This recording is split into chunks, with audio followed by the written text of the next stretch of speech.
Good evening, everyone, and welcome once again to the place to be each and every Sunday night, where tonight on Top Split TV we've got round 2, season 23, a Sunday Night Lights, the hottest Skip Barber action in town, where tonight myself, Alex McKellar, and the chaotic one himself, Mr. Corey Steinhauser, bring you another big night of racing ahead, Corey. That's right, Alex. And we've got a couple of guys that we haven't seen for a while returning into the racing action, including one Mr. Ben Snell and Russell Clark, absent the past couple of weeks. And I'm talking, the final round of last season and the first round of this season. Ben Snell, especially in that case. But bumper proper field that we got here, Alex. 46.05, not as high as what it was last week, but this is not a free track, and that is still a very decent number. Yeah, 46.05, considering the state of the current damage model. Really appreciate folks coming out and supporting the series the way they are, and really does show that, we are the place to be here each and every Sunday night. Some of the familiar faces turning out, of course, Benny Simonson, last season's champion, of course, returning for another season. Naoya Nagai, who won the last round at the new circuit at Long Beach last season. The number 2 plated car here tonight, Oscar Chinchilla, the across competition driver. He's back again. Number 3, Pablo Espes for R70 team. Great to see him back. He has got some serious legs in his Skippy, that's for sure. Chris Daines, who's yet to take the track, not sure if he's in the server, is number 5 here tonight. And Holly Palanca, who debuted last week, Corey. He's back again, and another one who can steer one of these cars, that's for sure. That's right, Alex. And we've also got Brett McBurney as the number 7 plated car. It's good to see that we've got some more Oz and Z representation back into the field. Ludwig Guidi as the 8 plated car from Bellano. We got Franco Ruggieri from Italy as the 9 plated car. Giuseppe Tellini as the 10. We've even got Mitch McLeod taken back to the track again for Oz and Z. And Martin Booker from the UK and I Club, Alex, as the 12-plated car. Yeah, great to see some ANZ guys back in. As you say, some of our flags seem to be suffering a bit. I'm not sure what's going on there. But yeah, because we had none last week. And this week we've got a handful, which is great. Kawabe-san returns once again from Japan for his crack at the title. Sam Devantia, the cowboy himself for Speedy Snails, also an ANZ driver. Great to see him having another crack at Sunday Night Lights. Andre Fucini, the Italian driver, joining us for what I don't think he was here last week. We had a regular armada of Italian drivers here last week, but I don't think Fucini was one of them, unless I am mistaken. Forgierini, of course, one of our regulars. Then we've seen Clark and Snell, and our number 19 plated car. I thought we had 19. We do. Sean McKenzie, another ANZ driver. That's your field top to tail as the guys start laying down their second qualifying lap. Simonson is currently top of the pop scorer with a 36.9. It's a bit warmer temperatures in the warm-up race because we saw them in the low 36s. 36 dead was the best one, but so far we're still in the 36s, which is no mean feat in quali, Corey. No, that's right, Alex. I think it was a 36 flat for the warm-up race, as I'm actually got eyes on the 6th car of Holly Palanca. He's just coming to finish his second lap. He was just a couple of thousandths behind Benny Simpson, and he's gone to the top. 36.557, Alex. Yeah, great job there. Nagai-san's already set his second lap. I think it's going to come down to Simonson, who's coming up the back straight. Where's McBurney? He's done his. Snell's done his. I think other than Ruggieri, Simonson's the last one out there. We might grab the cockpit view if I can find it, just to see what he looks like behind the wheel. Look at that, every bit of the track expertly used there. Could have got a bit more to the left on his, but see how he hugs this one tight, Corey. It's not the fastest for the next lap, but you only got to worry about this one to get across the line. Grabs 5th gear and grabs himself P2. Fast enough for P2 that time round, Corey, and that's where he'll start on the grid as the clock's starting to tick down. I think Ruggieri, he's the only one who's yet to set a time by the looks. I do believe so, Alex. We're also still missing in action the five-play car of Chris Danes. Doesn't seem that he has decided to show up to the track today for some reason, but hopefully he comes in shortly. Nagai-san still on track as well. He's currently P3, the 36767, and he's just pulling it up now after doing his cooldown lap. Uh, Bassini pushing very hard. He hasn't done a lap yet, but he just got a 1x, which ruined his first lap at the very least. So I think he's going to end up getting a time in. Probably just going to be out there doing some practice laps at the moment, Alex. Yeah, I think it's Ruggieri. He's the last one out there. And apologies, Franco, if I'm mispronouncing that, but I'm going to go with Ruggieri while we're here. As he comes around out what I think is his second lap. Judging by the telemetry we've got here, comes through 10A and 10B. I'll tell you, I think 10A and B. I mean, it's easy to say, but I think that's where it'll be won and lost here tonight. I think we'll get a breakaway pack potentially as Ruggieri comes around, and I think it'll be the guy up the outside of 10A on the inside of 10B as Ruggieri crosses. Does he improve? Yes, he does. Up to P6, if you don't mind, of the late qualifying hard-charging Franco Ruggieri as he starts his second Sunday Night Lights event here this evening. The clock's counting down, and in about 5 seconds, we might take a look at our grid. 2, 1, go. All right, let's grab our grid for tonight's race, if it'll come up. Come on, come up. There it is. For round 2 of Sunday Night Lights, season 23 from Road Atlanta, Ollie Palanca grabs pole with a 36.5. Benny Simonson on the front row with him, just 73 100ths behind for Apex Racing. Third off the grid tonight, Naoya Nagai-san from Japan. Pablo Espes for R70 team in fourth off the grid. Brett McBurney for McFlabby Racing, the leading ANZ driver here tonight, starting from fifth. Sixth, joining him on the third row is Franco Ruggieri, who qualified late as we saw. Team Milos, Ben Snell out of 7th, making a sneaky and welcome return to the top split. Danielle Forgherini from Italy out of 8th tonight. Mivano Sim Racing's sole representative, Ludwig Guidi, out of 9th tonight. Tor Kings, Mitchell McLeod, the other ANZ inside the top 10, starting, in fact, in 10th. 11th, just behind him, another ANZ and Speedy Snails driver, Sam Devante. Oscar Chinchilla from across Competition, starting from 12th tonight as we go over the page. 13th tonight will be Giuseppe Tellini from Italy. 14th off the grid will be Kawabe. Gail Kawabe from Japan. Russell Clark for Team Milo. He's out of 15th. Martin Booker out of 16th. Sean McKenzie, the ANZ driver, out of 17th. Andre Fusini didn't set a time, out of 15th. And Chris Danes for Eclipse Racing, we think, might have missed the start there, although we're not entirely sure, Corey, as we think about looking over the left-hand shoulder of Fred the Flag Marshal as the drivers start taking the grid. Just waiting on Snell and possibly Danes to get this one underway, Corey. Yeah, that's right, Alex. I don't think Danes is going to make the grid. He is still not showing as in the server for me, as it looks like we are getting ready to get the go here. So red lights mean rev, and green lights mean go, and we are underway for round number 2 of season 2 2021 here, and already Palanca with a big lead over Simpson, cutting straight across on the track on the way into turn number 1, Alex. Yeah, it looks like Palanca's got away all right. They're a bit busy behind. A couple of 2x2s. Turn 3 will sort that out in a hurry. Of course, this blind cresting chicane. Beautiful to get right. Great feelings. A couple of massive corners on here when you get them right. And that's certainly one of them. This long snaking train of skippies comes up to the next one. Turn 5 here.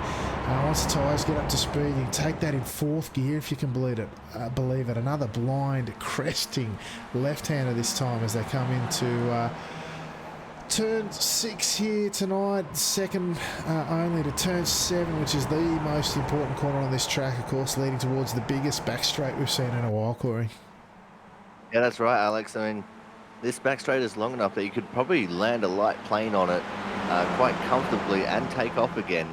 And I just saw coming through turn 6, Brett McBurney got the curb a little bit, got very sideways in front of, I think it was Mitch McLeod there. But at the front of the pack, Vinnie Simonson taking over the lead of the race again from Palanca, which we'll probably see quite a bit of positional swapping on that back straight with how long it is and the draft, Alex. Absolutely. We saw 3 wide, a couple of spots in the field there with Snell and McBurney going 3 wide at one point in that what is now forming quickly to be the second pack there. You've got McBurney just ahead of Snell and McLeod. Side by side, McBurney and Geedy, Snell and McLeod side by side through turn 1. They go on the second lap. She's sketchy out wide as Geedy finds out the Movano racer looking for a place to rejoin. He's lost a ton of positions, rejoins safely and gets back into it. But is in the background. Tellini goes round. He's managed to keep it going. But, I see Clark out in the pits as well, so we've lost one already, Corey. But that's not where you want to be at the start of lap 2 on cold tyres in a skip on the outside of turn 1 at Road Atlanta, as we saw one of the best. In fact, he finished second in this series last season. Ludwig Geedy come a crop of that just because of that, Corey. Yeah, that's right, Alex, and it's a very difficult place to be because those left side tyres get so loaded. And when they're cold, they just don't grip up the way they should. Also, it looks like the 17-plated car of Russell Clark drove his own way into the pits. So something happened throughout the lap, and that warranted him coming into the pits. So back up the front of the pack, it's still a battle between Palanca and Simonson right now. Espes is sitting there ever so comfortably in third, just waiting the time out. He's not going to start trying to make a move until the last 5 laps, I think, here, Alex. Yeah, just checking a bit further back again. They're going 2 and 3 wide, but they're getting themselves really well sorted into that final 10A and 10B chicane. I've spotted Kawabe-san as having a crash in the telemetry. I'm going to see what's happened here. Oh, it keeps chucking me behind what's happened, and it looks like he's had a nose to tail, and and that's the old suspension issue for him, I think, and he's done for the night by the looks. Oh, Forglarini is gone as well. Alex gone in turn 1. Oh, he is too. Check that out. He's gone. Let's go see what happened with that one quickly, if we can. Oh, he's been hit in the rear by Speedy Snails driver Sam Devantia, and his car's dead set exploded when it hit the wall. Oh, that's less than ideal for the Italian driver. I can tell you there won't be a Christmas card coming to one Sam Devantia out of that, I don't think, Corey. No, definitely not, Alex. And that's going to be a tough pill to swallow for Paul Guarini. Usually one of the front runners here, and he's not going to be happy about that one at all. But back up towards the front of the pack, they've made their way to the back straight once again, and it looks like Palanca still in the lead for now. But Simonson is coming, and also looks like Righieri is about to also try and make an overtake on Espes. Yeah, meanwhile, Nagai-san's patiently waiting in 5th there as they go 2 wide once again. It's going to be side by side for Espes and Palanca. They get it done this time around. Righieri in the background still looking to make his way up through that final chicane, and they've got it done. It's giving Simonson half a sniff of getting away as they still not quite settled on what order they want to go through the final corner and into turn 1, and it's now Espes taking a defensive line. That is not going to be the fast way around there. Still enough draft, of course, at the moment at just 5/10, although they lost time there as Espes runs wide, and Righieri, he's going to go up the inside but left out to dry, switches back. I tell you, there's action stations everywhere, dare I say, pockets of excitement wherever you look as we jump back to the second pack now. You've got Snell trying to break away as McLeod and McBurney, the ANZ drivers, fighting over the scraps in 7th and 8th, Corey. Yeah, Alex, it looked like also, as I was coming into 10A and B last time, even though Espes was trying to take the defensive line, he actually ended up making a move and falling into second place there, which is pretty cool. It's not something that I thought would have happened, but this second pack still looking very vicious as they're all making their way back onto the back straight once more. But we're going to see some more moves starting to happen now, Alex. Yeah, we could well do, although, it's a 15-lap race. They're on the middle stages, or the second half at least, of lap 4. plenty of time to get it done. There's no need to jostle too much. It's actually great to see it happening, though. A few times we've been here, we've seen the front pack do nothing but drive in a straight line until the final lap. But here we go, 2 by 2 again. Espes and Ruggieri both wanting to be a bit further forward in this pack, and that, I reckon, is what a rehearsal looks like for the final lap as they go 2 by 2 once again.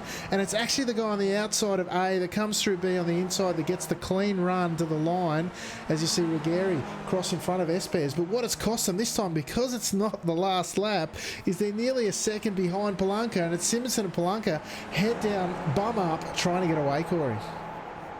And that will be what exactly they want to do, Alex, because they'd want to have as little amount of people in the race as possible. But it looks like we've had some action in the back.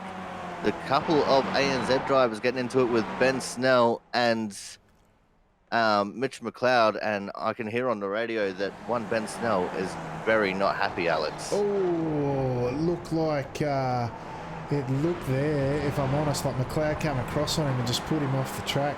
Let's have another look at that one just to be sure as we come in.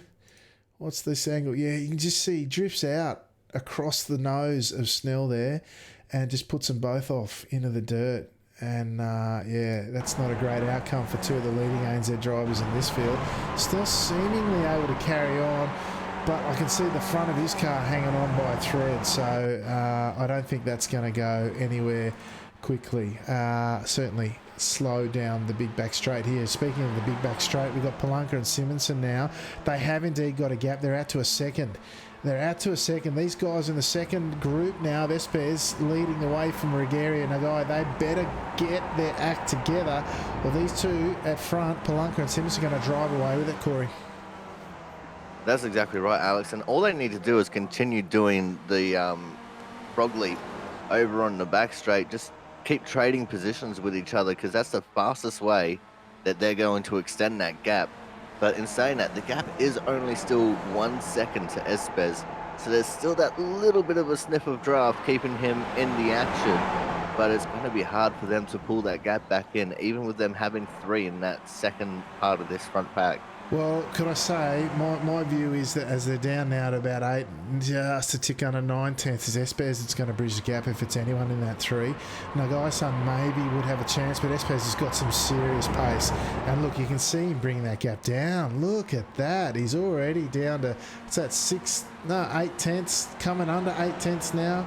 He's absolutely flying. In fact, he's almost bridged the gap enough to drop Ruggieri and Nagai. They are some, 8 tenths behind themselves. Tell you, it's getting pretty close to being a 3-car pack, although at the moment it's an Espes sandwich as he tries to bridge that gap. Meanwhile, the secondary pack now, McBurney and Chinchilla now, it's just down to 2 cars. So realistically, it's all going to be the guys up the front as we see once again Simonson leapfrogging Palanca. Is he going to let him back in? That's the fast way to do it, Ollie. I'll tell you might want to think about that as Espes, the R70 team driver, ranges up on the back. Gee, that's a good bit of speed. If he's bridged that gap comfortably, it's not easy to do. Even when you're in the draft at about that second range, it is honestly not that easy to do. So Espes showing some real leg scoring. That's right, Alex. And, if anyone can do it, I'm pretty sure it's going to be Espes, because he always shows a lot of pace. And also Palanca getting right on the tail of Simonson coming into turn 1 there. Very close quarters. There was barely a few millimeters between nose and gearbox then, Alex. Oh, one touch and it's all over. Very easy to make a slight error in judgment. And the way the damage model is at the moment, the guy getting hit in the rear, just his car's just written off straight away, no drive. And again, no Christmas cards for the guys doing that. So Palanca want to mind his P's and Q's there. And I think if I look at Nagai, yeah. So Espes has done an amazing job. He's dropped Nagai and Ruggieri, and it's now battle in 3 for Simpson, Palanca and Espes. Fantastic work from Espes to bridge that gap. Can't overstate how good a drive that is. Meanwhile, jumping back, we've got McBurney and Chinchilla.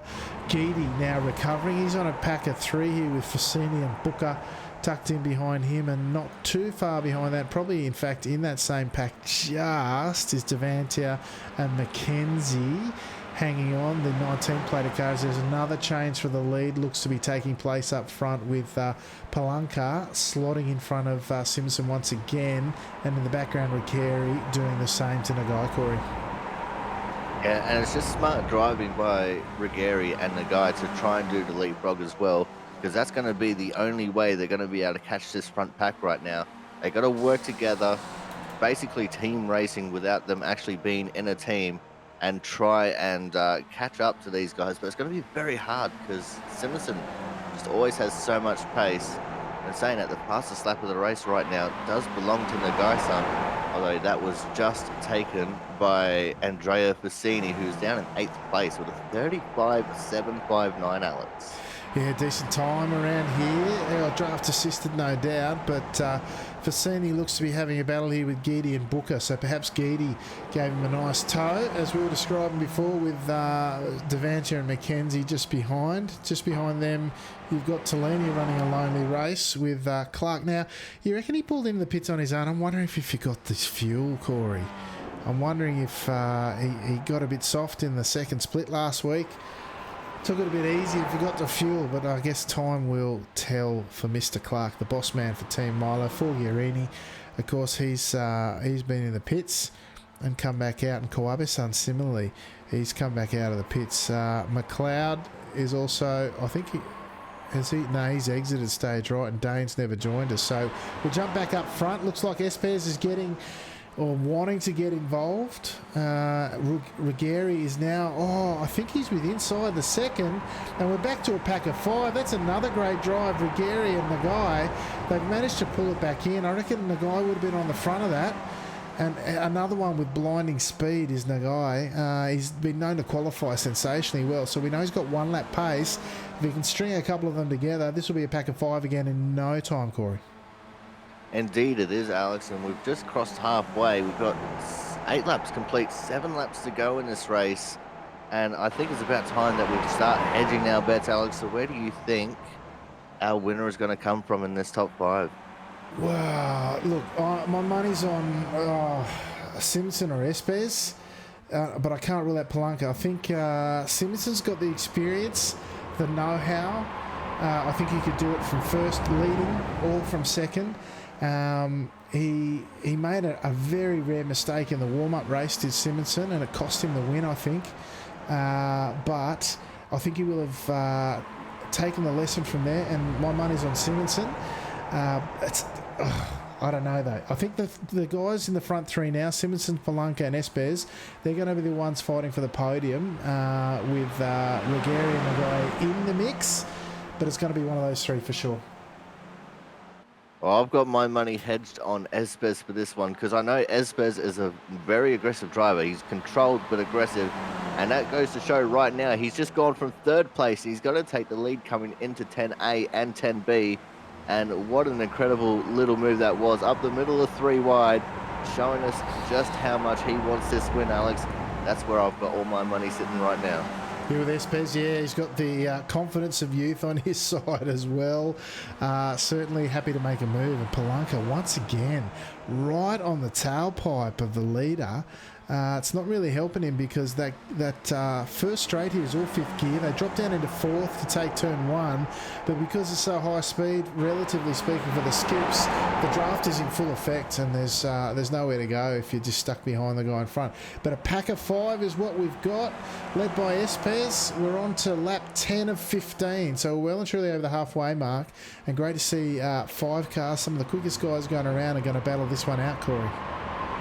That's right, Alex, and they're definitely pushing as hard as they can. You can tell that by the way they come through that previous corner, just how wide they all take it. Some people getting 1Xs for just tipping that little bit of the gravel trap there, but all of them using all of the road and then some, just about hitting the wall in some cases as we come back onto the back straight now. This is the straight that separates the men from the boys. And this is where we see all the big moves being made, and this is where we're probably going to see a little bit of drama and a little bit of tears on the last lap, Alex. Potentially we're on board with Simonson now. He's going to lift. He's going to lift. He's going to let the 2 in front take their line, I think. Yes, he is. And we live to fight another day, as they say. I thought he might have a look there. That's why I hopped on board. But they stay line astern for at least another lap at this stage, Corey. Yeah, that's right, Alex. And I'm actually surprised that Espes left a little bit of a gap there on the outside, just in case Simonson went that little bit too deep into the corner. Espes is remembering back to the previous race and just allowing that little bit of margin for mistake there for Simonson, which is very good to see. It goes to show the race IQ there of Espes, not wanting to just slot into the gap because the gap's there, but leaving a little bit of room just in case someone messes up a little bit. Yeah, that's the one. That's what you want to be doing, particularly with the damage model the way that it is. Now, Ruggieri is only in his second week. We've got... he's certainly made his name known early too. He was right up in it last week.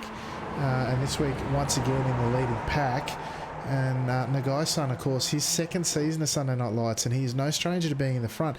And it's interesting, Corey, last season he had the most terrible luck, and often from being in front. He looks to be running a very patient race here, sitting in fifth and not showing his cards early as we go 3 wide once again for the lead.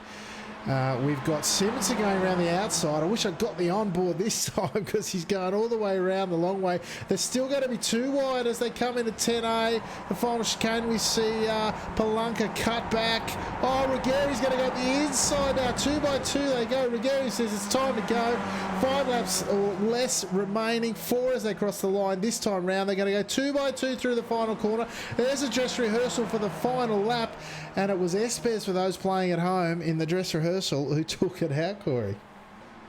Yeah, and that's there's still 2 by 2 coming into turn 1 this time, Alex. Looks like Espes now finally being able to slot into the lead, but Ruggieri is still battling pretty hard there, trying to take away that 3rd spot from Palanca. It looks like he's managed to do it coming into turn 3. But close quarters racing right now, and these guys are definitely turning up the wick. Simonson and Espes having a little bit of an air gap now, about 7-8 tenths of a second over Ruggieri right now. Yeah, and what, with 3.5 to go as they go through turn 6 this time round, that's a fair bit of time to make up in the time that's remaining. So Ruggieri getting the elbows out, wanting to move up in that pack, really shows how difficult it can be to do. They were 2 by 2 for nearly half a lap as they hit turn 3 was where the final line of stern action came to go through the S's down to turn 5, but it's cost them. They'll get back on, but will they get back on in time to make a difference, Corey? I believe they will, Alex. It only takes 1 lap for them to get back into the action with the draft, especially with the skill of those drivers in that group of 3 there. Though in saying that, looks like Nagai-san falling off the back ever so slightly, although he's caught back up coming into the braking zone of 10A and B. And, I reckon Nagai-san probably placed the best out of these 5 drivers, Alex, because if something happens in front of him, we know Nagai is a very shrewd racer. He's only got 1 win to his credit in SNL, but if he's going to do it, he's going to do it his way. And, staying at the back and waiting for these guys to mess up in front is definitely a good way of doing things. Yeah, side by side they go again through turn 1. This time it was Espes and Ruggieri. Ruggieri really trying to make his name known and make his presence felt. And it's really relegated Palanca back to P4 and playing the minor role at the moment as Espes and Simonson. My money's on one of those 2. I don't know which one. Last season's champion there, the 1-plated car, he's 8.5k I rating plus. He gets 26 I rating for winning the biggest soft of the week, but he's out there for smiles, not for I rating. Espes giving him all that and more in terms of enjoyment of this racing. I'm sure Simonson will be loving 5 cars in the front pack and 5 quality drivers by the looks too, at least in terms of pace. Now, as we see Simonson taking the right-hand side of the track, leaving the open inside line for Espes. Ruggieri, where's he going to go? He's going to be boxed in, and it's Palanca coming through. They're going to go 3 wide into the final chicane, are they? Yes, they are. Simonson backs out. It's Espes. And Palanca, Espes gets across and covers the line beautifully. Simmons has got the run, but he's got nowhere to go with it. Are they going to concertina a little bit? Yes. But they get it done once again, Corey. That's how you go with 2 laps to go as they cross the line this time round. And that just goes to show the skill of these drivers, Alex. That could have very easily turned very ugly for those 4 drivers, and they managed to get through it, and with no damage at all, not even a net code contact. It's just amazing to see. And Espes leading the way right now, and if he only lets Palanca through on this lap, that means that he's going to be poised to be in position to make a charge for the win here coming on the final lap. But also Simonson being in third there, we've seen how good the car in third can be, especially if they shoot the gap through the middle coming up the back straight. It's going to be hard to call it from here, but I still got my money on Espes right now, and I believe he's got the skill to pay the bills. Oh, I reckon you could be right. I reckon Simonson makes it 3 wide into the final chicane this lap round as, the rear of Espes' car. Although Simonson's not got the run there, he's going to be in danger from Rigeri behind. And what's Nagai going to do there? Sitting patiently in 5th. It'll be Palanca this time going to challenge for the lead into the final chicane, but has Simonson killed his run and left himself with a ton of work to do in the final race? Can they go 4 wide? No, this time round Simonson pulls to the left. Espes cuts his run 3 wide, 4 wide, is it in the chicane? No, they're briefly 4 wide, now they're 3 wide into the braking zone. Espes goes through 2 by 2 behind with Palanca, and Simonson tucks in behind him to sit third at its station as normal. Though Simonson cuts back to go likely into second. Are they going to stay side by side through the final corner? Excuse me, turn 1 is where we'll find out whose best position is Rigeri. He's got nowhere to go. Simonson up the inside this time round. What's Palanca going to do? He's going to tuck in behind. Is he going to challenge? Is Rigeri going up his outside, looking to get back into the fray? No, Linus turn they go by the time they hit turn 3, Corey. Has that changed who your money's on for the final lap? No, not at the moment, Alex, because Espes showed that he was able to hold on to the lead in that little sequence of events. He's even got a little bit of a gap here, about 0.6 of a second over Simonson, which is crucial to trying to hold on to that lead coming into 10A and 10B. While those guys were side by side, Espes stayed in the gas the whole time and pulled that little bit of a gap as we are coming through to the back straight for the final time in this race. It's time to put the skills up there. It's time to pay the bills, Alex. And it's time for these guys to start charging for that win. Beautiful exit from Simonson there. You can see that interval coming down. It started at 6. It's now at 4. Oh, they're all going to arrive into the final chicane together at this rate. They're going to be 3 wide for sure. Palanca, which way Simonson's going to commit to? Oh, he's stuck in the middle. Espes taking the defensive line. Palanca on the outside. Dead set 3 wide into the final chicane. How are they going to roll the dice here? Almost line of stern on exit. It's going to be wheel-to-wheel contact. Simonson's been left behind. Espes is going to run away with this one. The young man from Iberian Club is going to get it done side by side in the background. Rigeri nearly gets it done in the rear there from Palanca and Nagai. And once again, Simonson, this time unable to get back to the pits. Yes, he did. Second race in a row as we see Devantier and McKenzie come across the line. Simonson, oh, that's rough. The thrill, but elbows out in that final chicane, Corey, was always going to happen. That's right, Alex. And I feel so bad for Simonson. That's the second race in a row that's happened to him, and it must be absolutely gutting that 10A and 10B just seems to be his Achilles heel for today at the very least. But the battle is still on here. Got a battle between Kawabe-san and Forglarini for 15th as they're coming onto the back straight for the final time. So still a little bit of action ahead of us here, Alex, as these guys are heading towards 10A and 10B. Yeah, and I've just grabbed the worst camera angle I possibly could have there as we see these guys go side by side up the back straight. Kawabe-san, Forglarini pulls up the inside. No, he just shakes and no bake by the looks as Kawabe-san looks like he will get it done for the final two to cross the line here for 15th and 16th. Doesn't seem to matter where you are as long as the racing's pretty good, I think. and those two get it done. And while they're winding up, folks, don't forget we got the raffle going on for season 23 Sunday Night Lights. Any subs or donations of $5 or more gets you a ticket in the raffle. Looking to support the broadcast and the stream in that way this season. You win yourself a $100 Steam voucher this season, drawn at the last race of the season. Now, speaking of which, let's go check out our race results. We've got round 2 from Road Atlanta season 23 Sunday Night Lights. Pablo Espes. A few folks backed him in and he got it done here tonight. The young R70 team driver. Congratulations to Espes tonight. Holly Palanca, only his second race and he's grabbed second step on the dice here tonight. Franco Rigeri, similarly, second race in Sunday Night Lights and he grabs a podium here tonight in P3.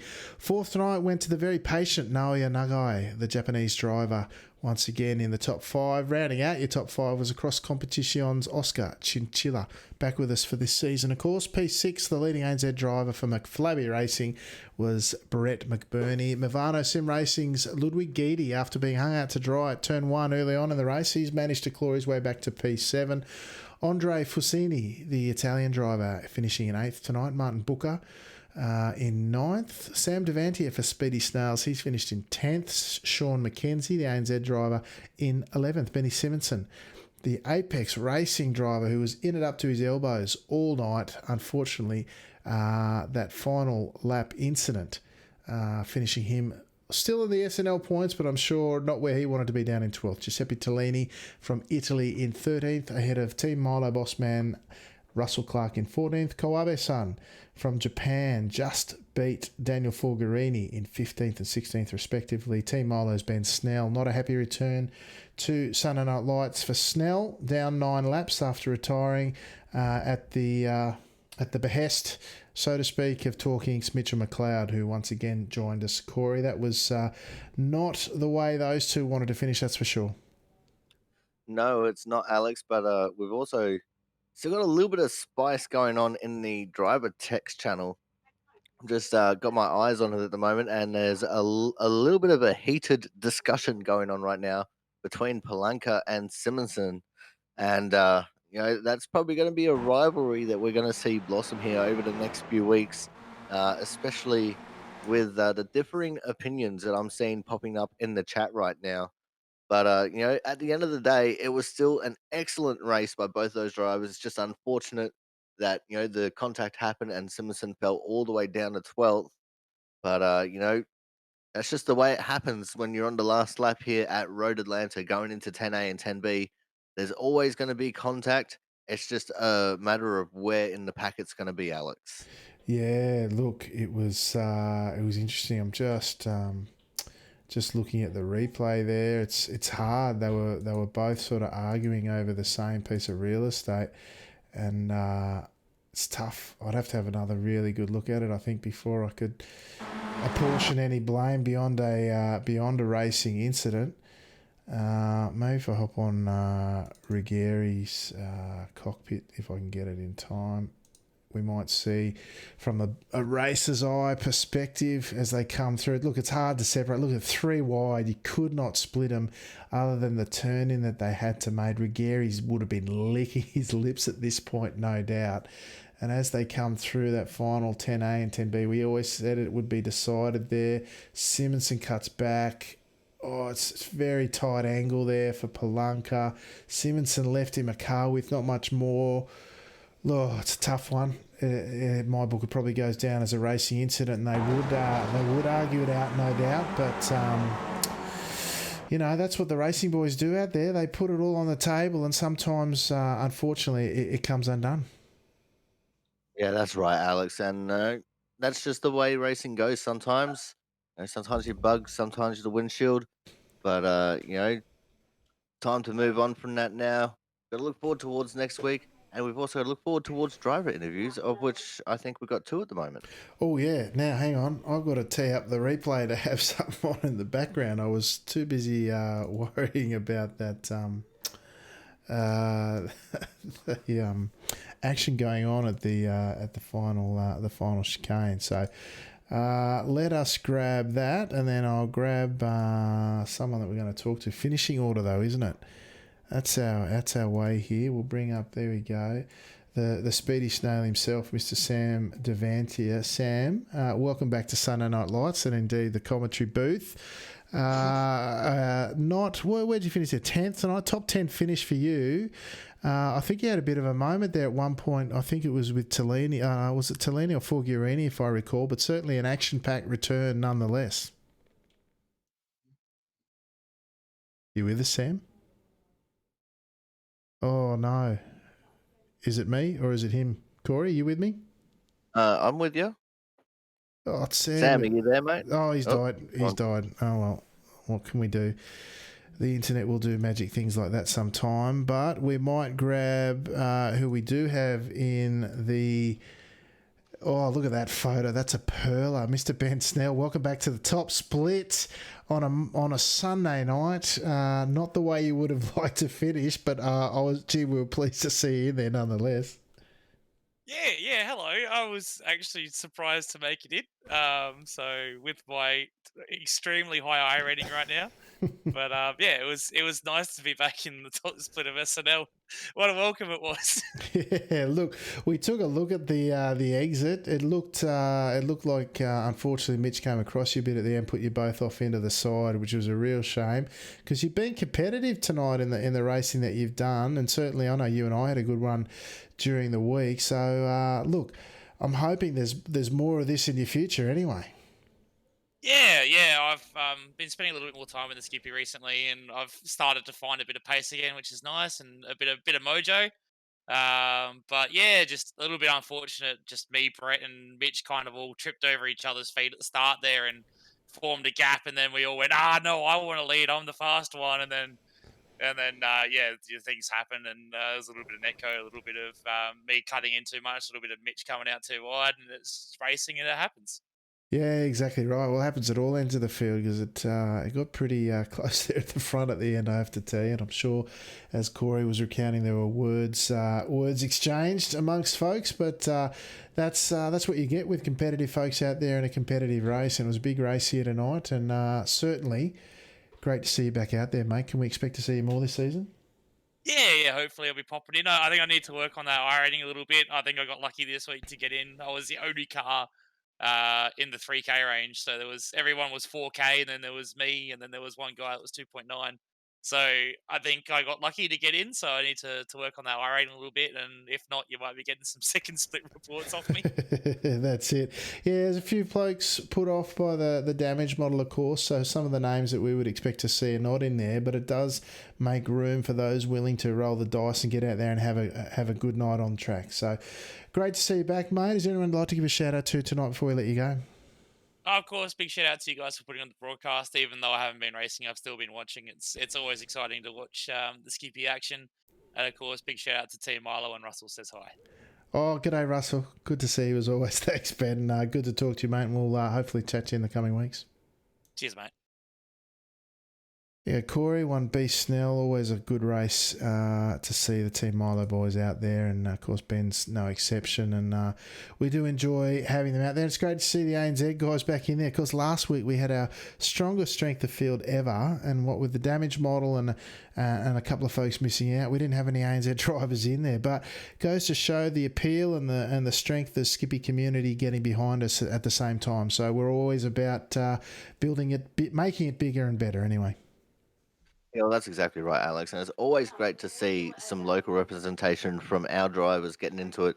Because, of course, this is originally the Oz and Z strength of field race. It's kind of like the worldwide strength of field race now, which is even more incredible to think about considering our humble beginnings. But also, news on to Cowboy, his mic broke. So, a little bit of a technical issue for him. His microphone broke, which sucks. So we don't get to talk to him. But that's the way technology goes these days. And also, Palanca and Simpson still going at it in the driver chat. I mean, we're some 15 minutes after the end of the race here, Alex, and they're still debating the move going into 10A and 10B. Yeah, I think that carries over from last race as well. I think they had words, but nothing like a bit of heated competition out there to make the action all the more spicy. But yeah, the other thing I saw in chat was a cowboy apologising for the incident with with Forgiarini. So good to see that. As well, people acknowledging when they get it wrong, and even if the front two can't admit or figure out who got it right and wrong. But that's about the extent of our interviews tonight, and almost the end of our broadcast. Corey, tell the folks at home what you got on this week. So on Tuesday morning, Western Australian time, about 8 a.m., going to be playing Raft with one of my buddies, which is just a fun little game. On Wednesday, there'll be no league race broadcast below Sim Commentator. The Output Racing League is in a little bit of a week off, so everyone can chill out a little bit and have some fun. There's going to be NIS coming up on Friday morning, and maybe just a little bit of streaming here and there throughout the week. So a little bit of fun there, Alex, and then back here with you again next Sunday night. Yeah, beautiful. Of course, everything Top Split is on your screen. Don't forget our raffle this season, folks. You can support the stream. We're looking to renew our subscription to overlays, maybe get some new graphics and stuff done, just to keep things interesting and fresh in the weekly broadcast that we do here. But you can join us in the Discord where we do the broadcast from the post-race interviews as well, and find everything SNL, all the latest chat and everything that's going on, and the information there in our Discord, that link that's on your screen at the moment. The Top Split YouTube channels where you'll find the replay for this and all the other races in the long season series history, I should say, of SNL. And of course, Corey's at my channels here, Top Split TV, same bat time, same bat channel next week. And Corey, of course, the action that he has described at his channel there. So, folks, thank you once again, everyone, for joining us both on track and off this week. Once again, hopefully they'll get that damaged model sorted. We can see all our regulars back stronger than ever, as we were hoping. We've had our strongest start to the season. We're hoping to continue that going forward. But until next time, folks, I'm Alex McKellar, and on behalf of the chaotic one himself, Mr. Corey Steinhauser, we wish you good night and say ciao for now.